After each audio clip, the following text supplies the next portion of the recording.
Hello friends, welcome to our YouTube channel Wisdom Physics Academy. तो आज बच्चों हम डिस्कस करने वाले हैं जो हमारा नेक्स्ट चैप्टर है, that's kinetic theory of gases. तो आज हम काइनेटिक थ्योरी ऑफ गैसेस के न्यूमेरिकल सॉल्व करेंगे। जो हमारा न्यूमेरिकल्स लेक्चर स्टार्ट है उसके अंदर हम आज काइनेटिक थ्योरीज काइनेटिक थ्योरी की हम न्यूमेरिकल सॉल्व करेंगे। देखो काइनेटिक थ्योरी उतना डिफिकल्ट चैप्टर नहीं है, सिर्फ आपको क्या करना है, काइनेटिक थ्योरी के जितने भी फॉर्मूले हैं काइनेटिक थ्योरीज के अंदर, प्रेशर फॉर्मूला है, उसके बाद काइनेटिक एनर्जी फॉर्मूला है, जितने भी हैं एनर्जी रिलेटेड एमिसिव पावर है, एमिसिविटी है, उसके बाद द स्टीफन बोल्ट्जमैन लॉ है, उसके बाद किर्चॉफ्स लॉ ऑफ रेडिएशन है, जितने भी टॉपिक्स हैं उन सबके क्या करना है, आपको फॉर्मूले लिख लेना है, ताकि इसमें आपको जब आप न्यूमेरिकल सॉल्व करें काइनेटिक थ्योरी के ऊपर तो आपको प्रॉब्लम न जाए। उतना डिफिकल्ट प्रॉब्लम नहीं होते हैं काइनेटिक थ्योरी ऑफ गैसेस के। चलो हम स्टार्ट करते हैं।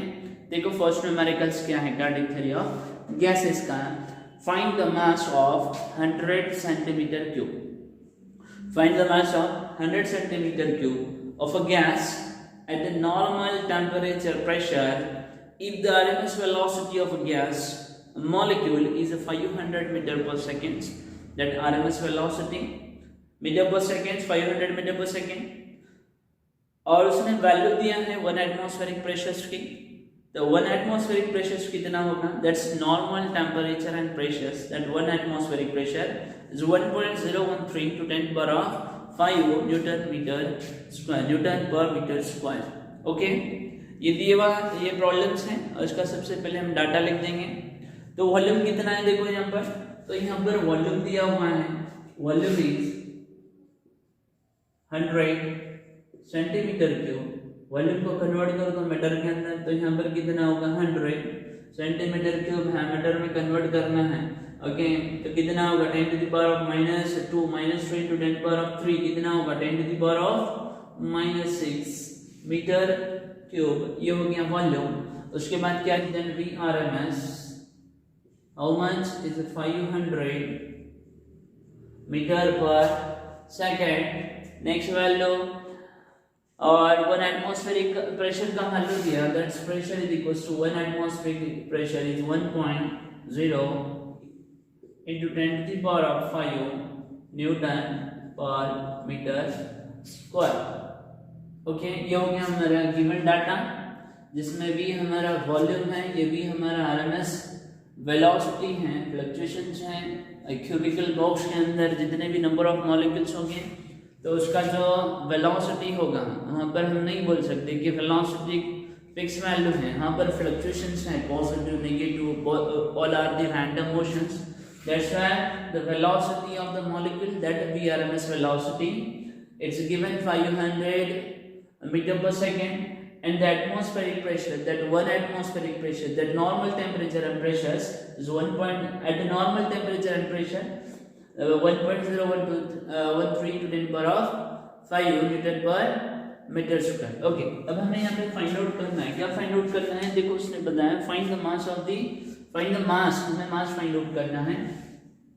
तो टोटल वॉल्यूम का मास हमें फाइंड आउट करना है, मतलब टोटल मॉलिक्यूल का मास हमें फाइंड आउट करना है।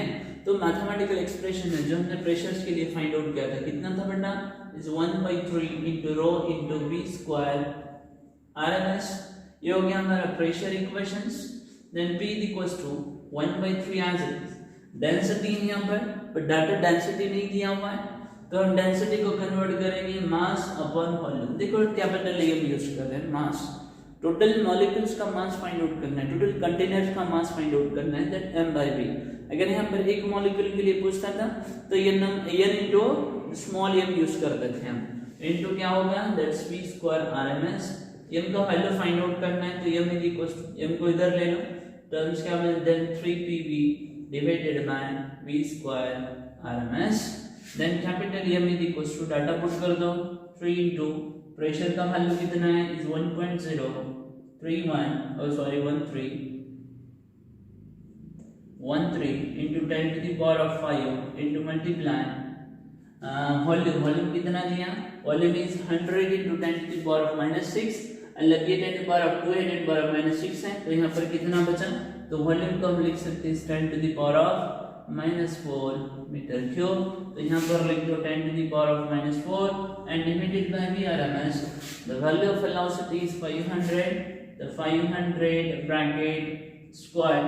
Now simplifying that m is equals to 3 into multiply this 1 point, that's 3 point, okay, 0 3 9 into 10 to the power of 5 minus 4 is 1 divided by 500, 5 square is 25 into 10 to the power of 2, 10 to the power of 2 into 2 is 10 to the power of 4. Now again simplify, then m is equals to 10 to 3.039 into the power of 1 कितना होगा यहाँ पर, that's 30.39 and divided by into 10 to the power of -4 plus 4 ऊपर चला गया, कितना होगा -4 divide with 25। इसका कैलकुलेशंस कर दो 31.215 into 10 to the power of -4 kilogram, ये मिल गया हमें मास। ओके, सिंपल प्रॉब्लम है बेटा, उतना डिफिकल्ट प्रॉब्लम नहीं है, नोट कर लो प्रॉब्लम को। ओके, अगर कुछ प्रॉब्लम हो, अगर समझो इसमें प्रॉब्लम में अगर कुछ प्रॉब्लम हो तो आपका जो भी डाउट है वो हमें शेयर कर सकते हैं, आप उसके लिए उसके ऊपर हम आपको जो है उसके आंसर देंगे या फिर उससे रिलेटेड कोई वीडियोस आपके लिए अपलोड कर देंगे, ठीक है। तो आपका फीडबैक हमारे लिए इम्पोर्टेंट है, नोट कर लीजिए बेटा। ओके राइट बेटा, next numericals kinetic theory of gases का। Calculate the RMS speed that the root mean square, you know that, calculate the RMS speed of a gas at the 0 degree Celsius, RMS velocity find out करना है at the 0 degree Celsius, density of a gas at a NTP, density of gas at a normal temperature pressures is equal to 1.293 kilogram per meter cube, atmospheric pressures, that 1 atmospheric pressures is 1.013, that's a constant value, atmospheric pressure is 1.013 into 10 to the power of 5 Newton per meter square। हमें find out करना है RMS velocity at the 0 degree Celsius।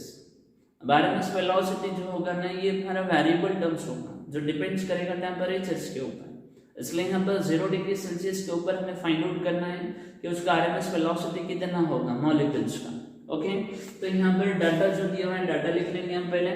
देखो values क्या क्या दिया उसने, अब gas temperature का वैल्यू दिया, temperature is 0 degree Celsius, convert कर दो केल्विन के अंदर, हमें पता है 0 डिग्री सेल्सियस का कन्वर्जन केल्विन में कितना होगा, 273 केल्विन, ये हो गया हमारा टेम्परेचर। उसके बाद क्या वैल्यू दिया, the density at a normal temperature pressure is at 1.293, the density is 1.293 kilogram per meter cube, kilogram per meter cube, right। उसके बाद क्या दिया उसने, the atmospheric pressure, that's a constant value, atmospheric pressure is 1.013 into 10 to the power of 5, okay, Newton per meter square। हमें यहाँ पर find out करना है RMS velocity हमें फाइंड आउट करना है।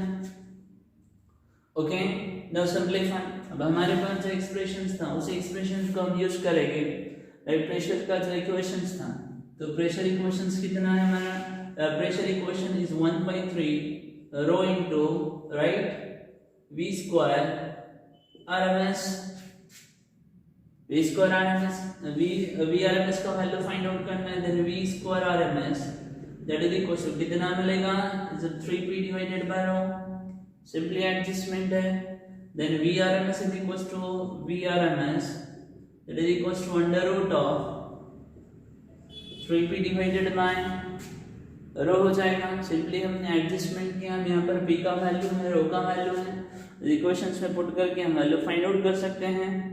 अब यहाँ पर क्या होगा, then VRMS that is equals to under root of 3 as it is, p का वैल्यू क्या है, p is 1.013 into 10 to the power of 5 and divided by density is 1.293 293, यहाँ पर इसका कितना मिलेगा 3.039 into 10 to the power of 5 and divided by 1.239. 5 है, 5 क्या कर दो यहाँ पर 1 एडजस्ट कर दो, then VRMS is equals to under root of, क्या मिल रहा है यहाँ पर टर्म्स, तो यहाँ पर टर्म मिलेगा हमें एक 1 पॉइंट इधर ले लो, that's 30.39 into 10 to the power of 4 and divided by 1.293. Okay, 10 to the power of 4 को हम बाहर ले सकते हैं स्क्वायर रूट के, तो कितना मिलेगा this 30.39 and divided by 1.293 into 10 to the power of 2.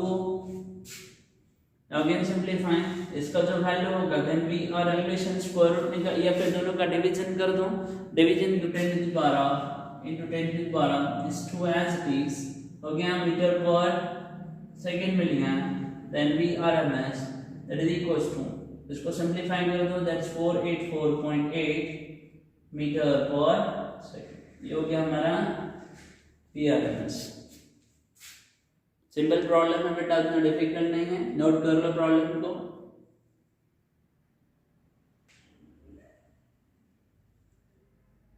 Okay ठीक है, देखो यहाँ पर जो है ना उसने प्रेशर दिया हुआ था और यहाँ पर डेंसिटी दिया हुआ था और टेम्परेचर का जो वैल्यू है हमारा, अब मैथमेटिकली अगर देखें हम इक्वेशंस को तो जरूरत नहीं है हमें टी का वैल्यू यूज करने के लिए, बिकॉज अब पी और रो दिया हुआ है यहाँ पर। हाँ, अगर यहाँ पर वैल्यू नहीं देता था वो पी का और रो का तो हमें कन्वर्ट करना पड़ता था। और जनरली वेलोसिटी क्या होगा, velocity is directly proportional to square root of its temperature, velocity is directly proportional to square root of its temperature. पर यहाँ पर डाटा ऑलरेडी पूरा उसने प्रोवाइड किया था, प्रेशर और डेंसिटी, इसलिए हमें टेम्परेचर के फॉर्म में जाने की जरूरत नहीं है। यहाँ पर ये जो हमें वैल्यू मिल रहा है, टेम्परेचर इज 0 डिग्री सेल्सियस के ऊपर इतना VRMS मिल जा रहा है, ये 0 डिग्री सेल्सियस के ऊपर होगा। ठीक है, डाटा था इसलिए हम टेम्परेचर का वैल्यू हमें पुट करने की जरूरत नहीं है। हाँ, अगर वो वैल्यू नहीं देता, अगर प्रेशर नहीं है हमारे पास, तो मैथमेटिकल एक्सप्रेशन क्या होता था हमारा, that's VRMS that is equals to under root of, फिर हम इसको कन्वर्ट करते थे, दैट 3 इज इक्वल्स टू या 3, ओके, P है हमारा, P को P एज इट इज रहने दो, डिवाइडेड बाय डेंसिटी, डेंसिटी क्या होगा मास अपॉन वॉल्यूम होगा, वॉल्यूम को ऊपर लेकर चले जाओ तो VRMS is equal to terms क्या मिलेगा under root of 3PV divided by m। और आइडियल गैस इक्वेशन अगर हम देखें तो PV इक्वल टू क्या होगा, PV इक्वल टू nRT होगा, n क्या है हमारा नंबर ऑफ मोल्स है, तो यहाँ पर क्या करेंगे हम 1 मोल के लिए फाइंड आउट करना है, 1 मोल के लिए PV इक्वल टू क्या हो जाएगा, PV इक्वल टू RT हो जाएगा, then VRMS equal to under root of terms क्या मिलेगा यहाँ पर, that's 3RT and divide with m, then PV equal to RT। अब यहाँ पर अगर देखें ऑलरेडी हमारा यूनिवर्सल कांस्टेंट है और मास जो होगा, मास भी हमारा, पर मास यहाँ पे दिया ही नहीं है उसने, तो मास भी हमारा एक कांस्टेंट टर्म होगा। तो वेरिएशंस किस में होगा, वेरिएशंस होगा टेम्परेचर्स के अंदर। ओके, आर हमारा ऑलरेडी आइडियल गैस कांस्टेंट है, एम भी जो हमारा कांस्टेंट टर्म होगा, तो वेरिएबल टर्म होगा हमारा टेम्परेचर, तो VRMS is directly proportional to square root of its temperatures. तो यहाँ पर टेम्परेचर जो है ना वो डायरेक्टली प्रोपोर्शनल होगा VRMS की। ओके, पर जरूरत नहीं पड़ा क्योंकि हमारे पास m का वैल्यू नहीं दिया हुआ है यहाँ पर, इसलिए हमने टेम्परेचर को यूज नहीं किया। तो जो हमारा डाटा था दैट डेंसिटी एंड प्रेशर, उस रिलेशन से हमने फाइंड आउट कर लिया VRMS का वैल्यू। ओके, आई थिंक आपको समझ में आया होगा। Right, thanks for watching this video.